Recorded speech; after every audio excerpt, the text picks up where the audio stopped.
The dust never settled in Harmony Gulch. It just moved around, finding new ways to get in your eyes and coat the back of your throat. It was a hard year, the kind of year that makes good people look the other way and hard people get even harder. That's when we first saw the girl. She couldn't have been more than 7 years old, a tiny thing made of sticks and shadows with eyes too big for her face. Clutched in her hand was a doll, its yarn hair frayed, one button eye missing. It was the only thing about her that wasn't coated in the same tired brown dust as the rest of the world. She walked straight past the saloon, straight past the blacksmith's, and right up to the mercantile. Old man Hemlock was behind the counter, weighing out flour. He was a man who knew the precise weight of a single bean and would charge you for it. The girl stood there for a full minute, silent, just building up the nerve. Finally, she set the doll on the counter. The little thing was worn smooth with love. Its one good eye seemed to watch Hemlock with a kind of weary hope. "Please, sir," the girl whispered, her voice a dry crackle. "Bread, just one loaf." Hemlock squinted at the doll, then at her. He wiped his hands on his apron, a gesture of finality. "Toys don't buy bread, little one. Coin does." He turned his back on her, dismissing her as easily as he'd swat a fly. The girl's shoulders slumped. The flicker of hope in her eyes died out. She picked up her doll, clutching it to her chest like a shield. She turned to leave, and that's when she saw him, Silas Blackwood. He was standing by the door, a silhouette against the blinding sun. Silas wasn't just a hard man. He was a man carved from the rock and sorrow of the Badlands. He owned the Half Moon Ranch out east, a place no one visited. He came to town once a month for supplies, never said more than 10 words, and looked at the world with flat, empty eyes. Everyone knew the stories. They said he'd lost his family, his wife and child, years ago. Some said they ran off. Others whispered they were buried out on that lonely stretch of land. Whatever the truth, it had hollowed him out, leaving nothing but duty and silence behind. The little girl froze, trapped between the coldness of the storekeeper and the vast, unreadable emptiness of the rancher. She took a hesitant step toward Silas. Her hand trembled as she held out the doll again. An offering, a prayer. "Please," she breathed, the word barely audible. Silas Blackwood looked down. His gaze didn't fall on her face, not on her patched dress or her bare, dusty feet. It fell on the doll. He stared at that one-eyed toy with an intensity that made the air in the store go thick and heavy. We all held our breath, waiting for a flicker of pity. A nod. A single coin tossed her way, but the rancher said nothing. He stared for a long, terrible moment. Then his gaze lifted, slid right past her, and he walked to the counter. He dropped a heavy sack of grain on the floorboards with a thud that echoed the finality in our hearts. He paid Hemlock his coin, his face a mask of stone. He didn't buy her the bread. He didn't even acknowledge she was there. He just turned and walked out, leaving the girl standing alone in a cloud of dust and shattered hope. The cruelty of it hung in the air, thick as smoke. To see a child's last offering and to offer nothing in return, it was a special kind of cold. Hemlock smirked, a nasty little twist of his lips. The girl finally broke. A single tear cut a clean path through the grime on her cheek. She wrapped her arms around herself and fled the store, disappearing into the alley between the mercantile and the saloon. Silas Blackwood loaded his wagon. He moved with a grim efficiency, hefting sacks of flour and salt, his back to the town, his back to the child he'd just condemned. We watched him, judging him. Another piece of the Silas Blackwood legend cemented in place. A man without a heart. He climbed onto the wagon seat, took up the reins and clicked his tongue. The horses strained and the wagon lurched forward, heading east, back to his empty ranch and his empty life. He should have kept going. Everyone expected him to, but he didn't. At the edge of town, right where the last sad building gave way to the endless expanse of cracked earth, the wagon stopped. It just sat there for a long minute, a dark shape against the horizon.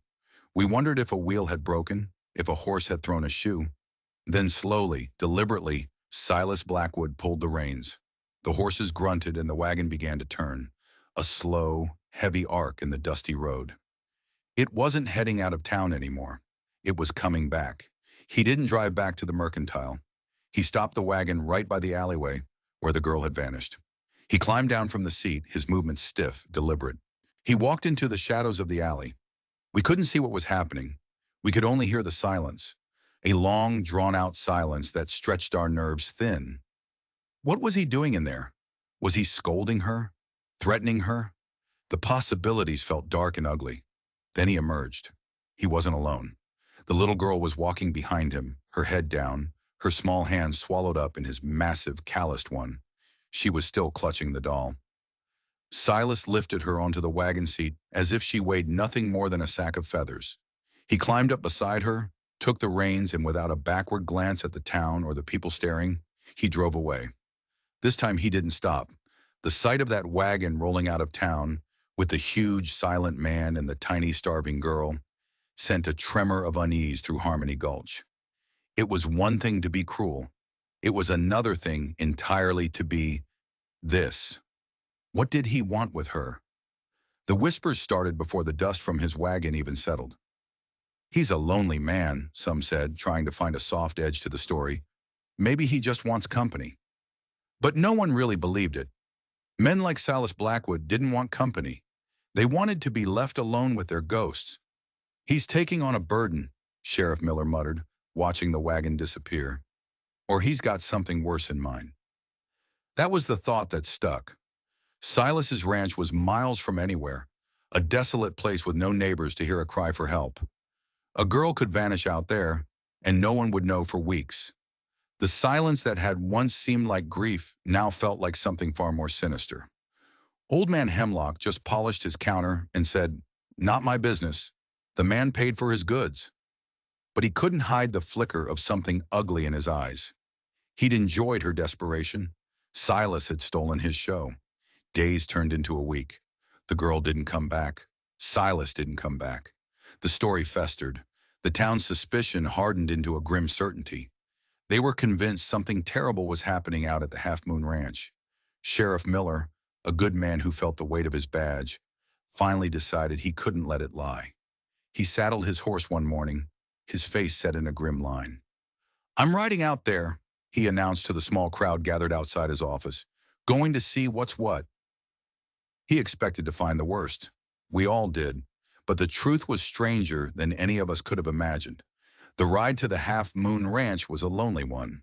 The land grew emptier with every mile, the silence broken only by the wind whistling through sparse, skeletal bushes. When the ranch finally came into view, it was just as bleak as the stories claimed.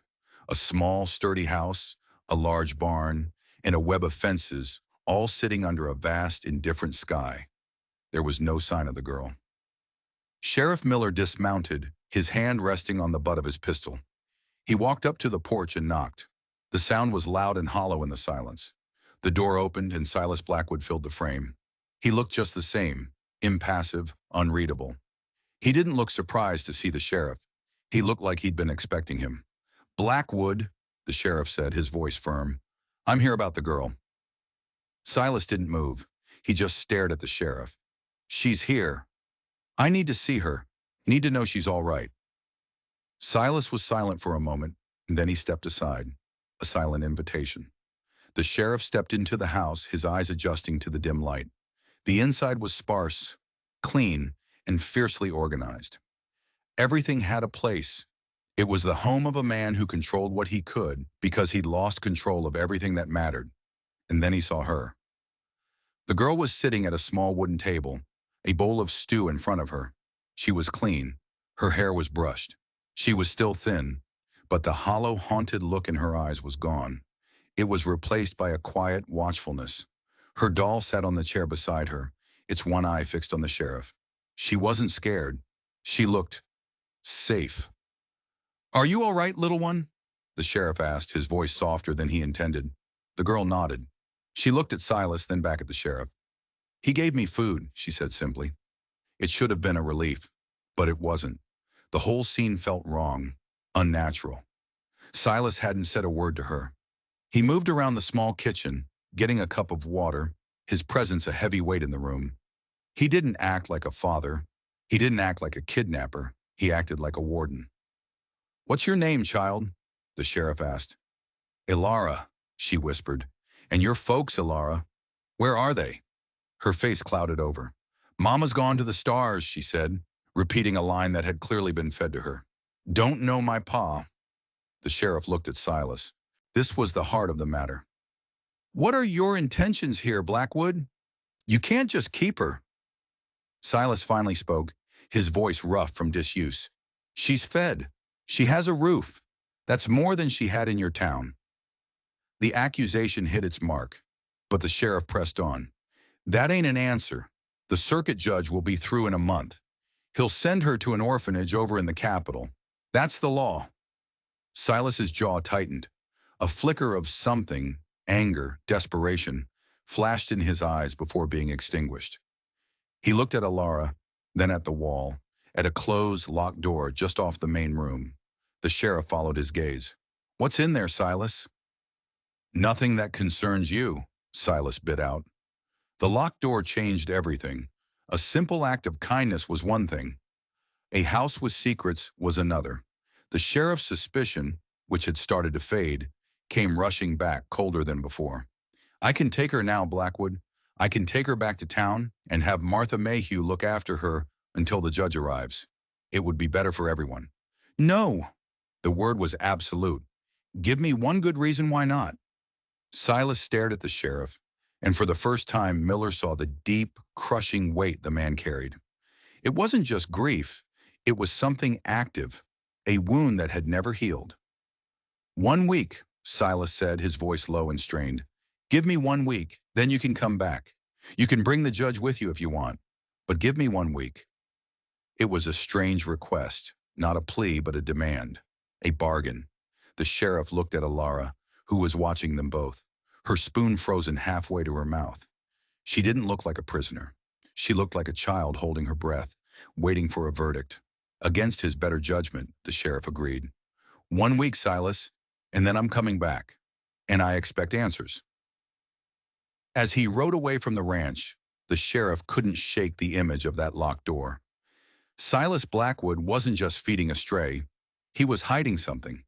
And the sheriff had a sick feeling that whatever was behind that door was the real reason Alara was there. The ranch was quieter after the sheriff left. The air was thick with unspoken questions. Alara watched Silas, trying to understand the man who had saved her but refused to look at her. He never called her by name. He'd give her chores, feeding the chickens, pulling weeds, and they'd work in a shared, heavy silence. He provided for her, but he did not comfort her. He gave her a bed in a small, plain room, but he never tucked her in. At night, she'd hear him walking the floors of the small house, a restless, pacing ghost. One afternoon, while Silas was out mending a fence on the far side of the property, Alara's curiosity got the better of her. She found herself standing in front of the locked door. She had tried the knob before. It was always bolted tight. What was he hiding? She ran her small hands over the wood, feeling the grain. There was a faint smell coming from under the door. It wasn't a bad smell. It was sweet, like old wood and dried lavender. She returned to her room, but the mystery of the door gnawed at her. She sat on her cot, her doll in her lap. She smoothed its yarn hair. Her mother had made this doll. It was the last piece of her she had. Her mother had been sick for a long time. On her last day, she'd pressed the doll into Alara's hands. If you're ever alone, she'd whispered, her voice weak, this will help you find a safe harbor. Show it to good people. Old man Hemlock wasn't a good person. But what about Silas? He was strange, silent, and sad. But he had given her food. He had given her a bed. Was he a good person? She didn't know. Later that day, while exploring the barn, she found something that made her question everything again. Tucked away on a high shelf in the tack room, covered in a dusty burlap sack, was a small carved wooden horse. It was beautifully made, its mane and tail etched with care. The wood was worn smooth in places, as if held by small hands for years. It was a toy, a child's toy. A man like Silas Blackwood, a man who lived and breathed work and silence, had no reason to own such a thing. Unless the stories were true. Unless there had been a child here once. That night, a storm rolled in. Rain lashed against the windows, and the wind howled like a hungry wolf. Ilara was terrified of storms. She pulled her thin blanket up to her chin, her heart pounding with every crash of thunder. She squeezed her doll tight. The door to her room creaked open. Silas stood in the doorway, a lantern in his hand. The flickering light threw long, dancing shadows across the walls. He didn't say anything. He just looked at her, huddled in the bed. For a moment, she thought he was angry, that she'd made too much noise. But then he did something unexpected. He walked over to her bed, took the wooden horse from a pocket in his coat, and set it on the small crate she used as a nightstand. He didn't look at her. He just placed it there, a silent offering. Then he turned and left, closing the door softly behind him. Ilara stared at the wooden horse. It stood on the crate, a sturdy little guardian in the stormy night. It was a gesture. It wasn't a hug or a kind word, but it was something. It was the first crack in the wall of his silence. The next morning, the storm had passed. The air was clean and cool. Ilara, feeling braver after his small act of kindness, decided to try something herself. She wanted to thank him. She took her doll and went into the main room. Silas was at the table, mending a piece of leather harness. She walked up to the table and, without a word, set her doll down right in front of him, next to his tools. The reaction was immediate and violent. Silas flinched as if he'd been struck. His head jerked up and he stared at the doll, his face a mask of raw, unfiltered pain. His breath hitched. His hands, which were so steady and strong, began to tremble. He shoved his chair back, the legs scraping loudly against the floorboards. He stood up and backed away from the table, his eyes wide with a look of pure horror. He wasn't looking at the doll. He was looking through it, at a memory that was clawing him apart from the inside. "Get it away," he rasped, his voice choked. "Get it out of my sight." He turned and fled the house, slamming the door behind him.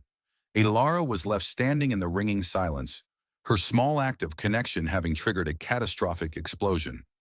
She had done something terribly wrong, but she didn't understand what. It was just a doll. Her doll. She slowly picked it up, her own hands trembling now. She looked at its simple, stitched face and its one-button eye. What had he seen?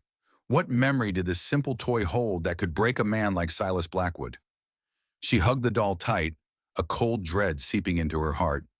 The doll wasn't just a toy, it was a key, and she had just jammed it into a lock she didn't understand, unleashing a ghost that now haunted the daylight. Silas didn't come back to the house for the rest of the day. Ilara saw him from the window, working at the far end of the property with a frantic, desperate energy, as if he could outrun the memory he'd seen on the kitchen table. She felt a profound sense of guilt. She had wanted to build a bridge, and instead she had blown it up. She stayed inside, small and quiet, the doll now feeling heavy and dangerous in her hands. As dusk began to settle, painting the sky in shades of bruised purple and orange, Silas finally returned. He entered the house without looking at her, his face grim and exhausted. He moved to the stove and began preparing their simple meal in silence. The air was colder, heavier than ever before. Ilara knew she had to do something. She couldn't let this echoing silence be the new normal. After they had eaten, while Silas was cleaning the dishes, his back to her, she gathered all her courage. She took a deep breath and spoke to the back of his head. "Her name was Agnes," she said softly. Silas froze, his hands still in the soapy water. "My doll," Ilara clarified, her voice barely a whisper. "My mama made her. She said Agnes would keep me safe." Silas didn't turn around, but his shoulders, which were always tense, seemed to tighten even more. "She has one eye," Ilara continued, pushing words into the void, "because we only had one good button left. Mama said it didn't matter. She said Agnes could see more with one eye than most people could see with two." She was just filling the silence, telling the simple story of her only possession, but her words were having a strange effect. Silas remained motionless, his back a wall of stone. Then he slowly, very slowly, turned around. His face was a wreck. The stony mask was gone, replaced by a landscape of grief so raw it was painful to look at. His eyes were red-rimmed. He walked to the table and sat down heavily. He gestured to the chair opposite him, a silent command for her to sit. She did, placing Agnes the doll on the table between them. Silas stared at the doll. This time he didn't recoil. He looked at it with a kind of exhausted resignation. "My daughter," he began, his voice a low rumble, full of gravel and unshed tears. Her name was Lily. The words hung in the air. He had a daughter. He was saying it out loud. Her mother, my wife, Sarah, she made her a doll, just like that one. He pointed a trembling finger at Agnes. Yarn hair, patched dress. It was Lily's favorite thing in the whole world. He paused, gathering himself. One day Lily was playing by the creek. She was clumsy. She fell. The doll was swept away by the current. She was heartbroken. Cried for a week straight. I told her it was just a toy, that I'd buy her a new one, a fancy one from a catalog. His face twisted with regret. She didn't want a new one. She wanted her doll. The next day, he continued, his voice dropping even lower, she got a fever. The doctor said it was from the creek water. It was fast. Too fast. We lost her in 3 days. The confession filled the small room, a story of grief so immense it felt like it would suffocate them both. Lara finally understood. Her doll wasn't just a doll. It was a ghost. It was the ghost of his lost daughter. After Lily was gone, Silas said, his eyes fixed on some distant, painful memory, Sarah changed. She couldn't look at me. She said I didn't understand, that I saw a toy, but she saw a piece of Lily's heart. One morning, I woke up, and she was gone, packed a bag and left. Never saw her again. The silence that followed was different. It wasn't empty anymore. It was filled with the shapes of a woman and a child. I'm sorry, Ilara whispered, tears welling in her own eyes. Silas finally looked at her, really looked at her, for the first time. He saw not just a starving girl, but a child who also understood loss. When you held up that doll in the store, he said, his voice thick with emotion, all I could see was Lily, standing there asking for something I could never give her back. So that was it. His silence in the store wasn't cruelty, it was paralysis. He had been frozen by the ghost of his own failure.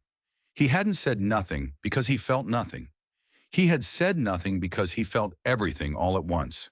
He hadn't taken her home to be a monster. He'd taken her home because he couldn't leave Lily's ghost to starve in an alleyway.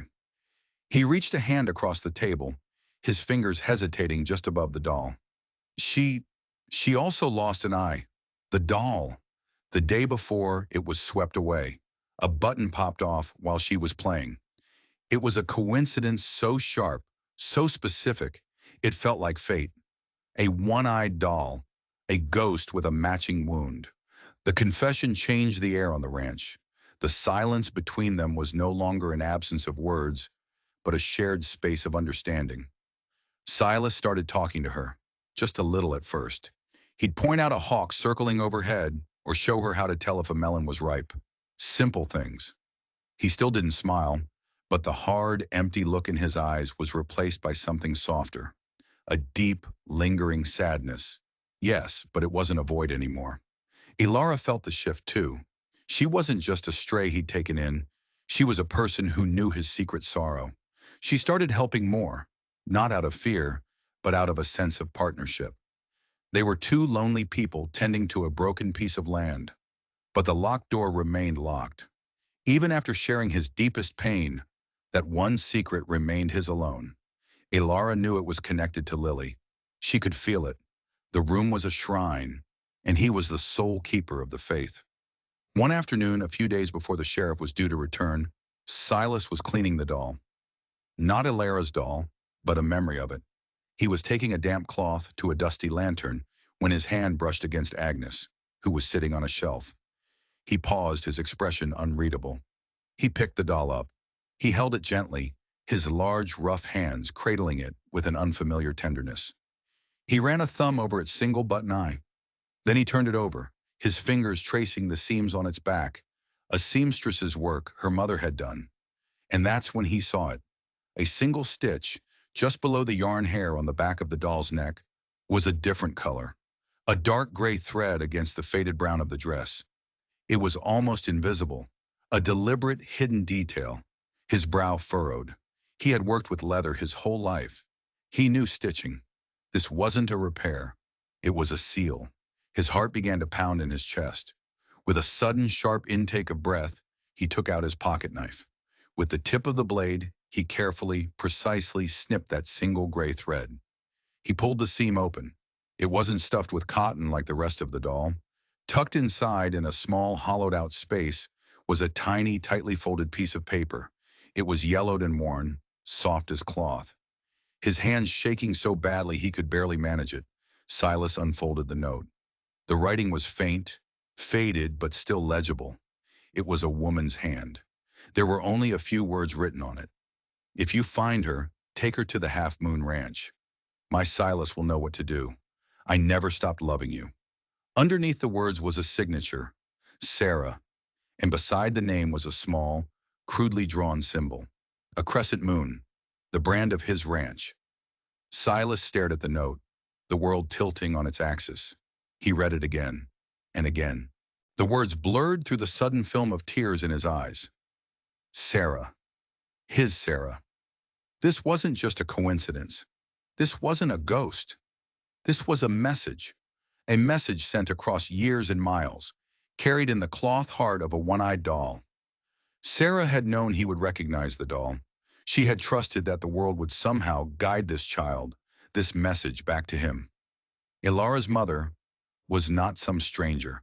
Ilara's mother had known his wife, or his mind reeled. He looked at Ilara, who was watching him with wide, curious eyes. Ilara, he said, his voice cracking. Your mother. What was her name? Mama, Ilara said simply.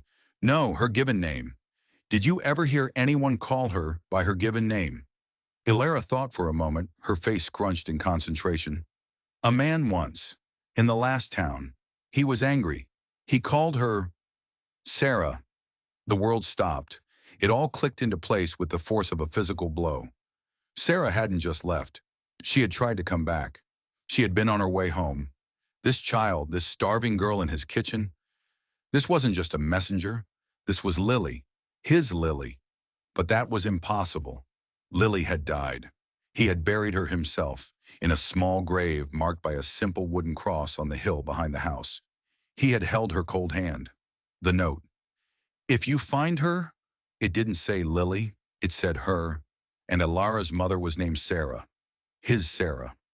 He looked at Ilara again, truly looking at her features, the shape of her eyes, the stubborn set of her jaw. He had been so blinded by the ghost of Lily, he hadn't seen the truth right in front of him. This wasn't his daughter. This was his wife's daughter. Sarah had had another child after she left him. Ilara was his Lily's half-sister, and Sarah, his Sarah, on her deathbed, had sent her only remaining child on a desperate pilgrimage back to the only safe harbor she had ever known. Back to him. The weight of this revelation was crushing. Sarah was gone, truly gone. But she had sent him a piece of herself, a final, desperate act of trust and love. He looked from the note to Ilara, and then his gaze fell upon the locked door. He knew what he had to do. The shrine could not remain a shrine. It had to become a home again. He stood up, his legs unsteady. He walked to the locked door and pulled a key from his pocket, a key he hadn't touched in years. He put it in the lock. The click of the tumblers turning was deafeningly loud. He pushed the door open. The room inside was perfectly preserved, a capsule of time. A small bed with a handmade quilt, a little wooden chair, a shelf with a few worn books, and on the wall, a child's charcoal drawing of a man, a woman, and a little girl holding a doll. A doll with one eye. It was Lily's room. He stood in the doorway for a long moment, breathing in the scent of lavender and memory. Then he turned to Ilara. This, he said, his voice thick with a decade of unshed grief, was my daughter's room. I think she would have wanted you to have it. He was offering her more than a room. He was offering her a place in his life. He was letting her into his heart. Ilara walked slowly into the room, her eyes wide with wonder. She touched the quilt on the bed. She looked at the drawing on the wall. She saw the little carved horse, a twin to the one he had given her, sitting on the windowsill. She turned to him, and for the first time she smiled. A real, brilliant smile that lit up her whole face. It was the first ray of sunshine, that had pierced the gloom of that house in 10 years. The day the sheriff was due to return dawned bright and clear. For the first time, there was a sense of peace on the Half Moon Ranch, a fragile hope taking root in the cracked earth of Silas's heart. He and Alara had spent the last couple of days cleaning out Lily's room, packing her old things away in a trunk with gentle care. It wasn't an erasure, it was an acceptance. Silas had placed Sarah's note in a small wooden box on the mantelpiece, a testament. He was explaining to Alara how the windmill pump worked when he saw the cloud of dust on the horizon. It wasn't just one rider, it was three. Sheriff Miller and two other men. A posse. A cold knot of dread formed in Silas's stomach. This wasn't a friendly check-in. This was official business. He sent Alara inside, telling her to stay in her new room. He stood on the porch waiting, his face settling back into its old hard lines. A defense. The sheriff reined in his horse, his face grim. The two men with him were grim-faced townsfolk, their eyes hard with suspicion. "Morning, Blackwood," Miller said, his tone leaving no room for pleasantries. "The week is up." "I see that," Silas replied, his voice flat. "The circuit judge is a day out. We've come to collect the girl. We'll hold her in town until he gets here. It's for the best." "She's fine here," Silas said, not moving. "That's not for you to decide anymore," the sheriff said. One of the men with him shifted in his saddle, his hand drifting near his belt. The threat was clear. "I have a reason," Silas said, his voice tight. "A good one." He thought of the note. He could show it to them, explain everything, but it felt too private, too sacred to be brandished as evidence in his dusty front yard. Sarah's last words were for him, not for them. "We're tired of your reasons, Blackwood," the other man sneered. "We're taking the girl." "You're not setting foot in my house," Silas warned, his body tensing. The situation was escalating, spiraling toward violence. The sheriff held up a hand. "Silas, don't make this harder than it needs to be. Just let us see her." Suddenly, the front door creaked open. Alara stepped out onto the porch. She had been listening. She stood beside Silas, a tiny, defiant figure, and slipped her hand into his. The sight of them together, the big, broken man and the small, determined child, gave the men pause, but not for long. "There she is," one of the men said. "Let's get this over with." Sheriff Miller looked pained. "Son, just step aside." Silas knew he was out of options. He couldn't fight them, but he couldn't surrender Alara either. He looked down at her small hand in his, and a fire he thought had died out long ago roared to life inside him. The fire of a protector. He had failed to protect Lily. He had failed to protect Sarah. He would not fail Alara. "You want a reason?" Silas said, his voice ringing with a new and terrible authority. "I'll give you one, but you have to ask her a question first." The sheriff frowned. "What question?" Silas looked down at Alara. "Tell them," he said gently. "Tell them what your mama told you to do if you ever got in trouble." Alara looked at the sheriff, her chin held high. "She said to find a man with a half-moon brand. She said he was the only one she ever trusted." The sheriff's eyes widened. He knew the half-moon brand. He knew it belonged to Silas. This changed things. This wasn't a kidnapping. This was a fulfillment of a dying wish. But before Miller could speak, the second man with him, a scrawny-faced farmer named Jed, let out a harsh laugh. A likely story, cooked up between the two of them. The third man, however, had gone pale. He was staring at Alara, not with suspicion, but with dawning recognition. It was Hemlock's brother-in-law, a man named Gable. "That doll," Gable whispered, pointing a shaky finger. Alara was clutching Agnes in her free hand. "I've seen it before. In Hemlock's store. The girl tried to trade it for bread." "We all saw it," Jed spat. "No," Gable said, his eyes wide. "I mean before that. Years ago. Hemlock showed me something he acquired when he bought out that old farm down by the river, the one that used to belong to the Abernathys." The name hit Silas like a physical blow. Abernathy. That was Sarah's family name. The farm had been hers. "He found a box of old things in the attic," Gable stammered, the pieces clicking together in his head. His loyalty to his brother-in-law crumbling under the weight of the truth. There was a drawing in it, A drawing of that same doll. A child's drawing. Hemlock laughed about it, said it was trash. Old man Hemlock. He hadn't just refused the girl bread. He had recognized the doll. He had known exactly who she was, or at least who she was connected to. His refusal wasn't just callousness. It was deliberate. He was trying to erase a link to the past. But why? Why would he care about a doll? The sheriff demanded, looking at Gable. Gable swallowed hard, his face slick with sweat. Because the Abernathy farm, Hemlock didn't buy it fair.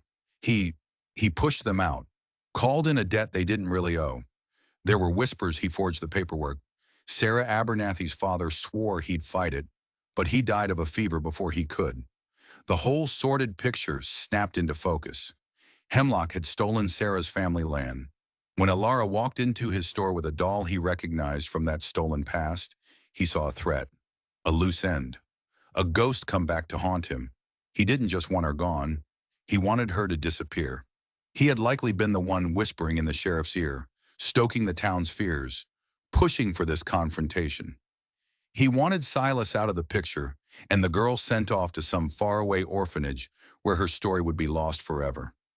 Silas's silence in the store had been a stroke of unintentional genius. If he had spoken up, made a scene, Hemlock would have known he'd recognize the doll's significance too. He would have found another, more permanent way to get rid of the girl. By saying nothing and simply taking her, Silas had moved her off the board before his enemy even knew they were playing a game. Sheriff Miller looked from Gable's terrified face to Silas's thunderous one. He understood. He had been played for a fool, a pawn in Hemlock's greasy little land grab. "Gable," the sheriff said, his voice dangerously quiet, "you be ready to repeat that story to the circuit judge? Every word." Gable nodded frantically. The sheriff turned his horse, his face a mask of cold fury. "Jed, you're with me. We're going back to town to have a long talk with Mr. Hemlock." He looked back at Silas and Alara, standing together on the porch. He tipped his hat. It wasn't just a gesture of respect. It was an apology. As they rode off, leaving a cloud of righteous dust behind them, Silas finally let out the breath he'd been holding. He looked down at Alara. She looked up at him, her eyes shining with trust. In the end, it was the doll that had saved them. Agnes with her one good eye. Mama was right. She could see more than most people.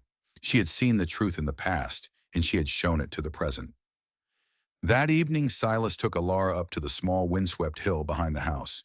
He stood before the simple wooden cross that marked Lily's grave. He told Alara all about her sister, about how she loved to chase butterflies and how her laugh sounded like little bells. He wasn't just sharing a memory. He was joining two worlds, the family he had lost and the family he had just found. He then took out his whittling knife and a small piece of wood. He sat there, under the setting sun, and carefully, lovingly, carved a brand new button eye. He stitched it onto Agnes himself, his big, clumsy fingers surprisingly gentle. Now the doll had two eyes. She could see the future. They walked back to the house hand in hand, the man, the girl, and the doll. The house wasn't empty anymore. It was a home. The silence wasn't a weapon or a wall. It was just peace. Silas Blackwood had been a man hollowed out by grief, but a starving girl had offered him her last possession, and in doing so, had offered him a second chance at life. He had taken her home, and in the end, she had been the one to bring him home too. If you enjoyed this story, don't forget to subscribe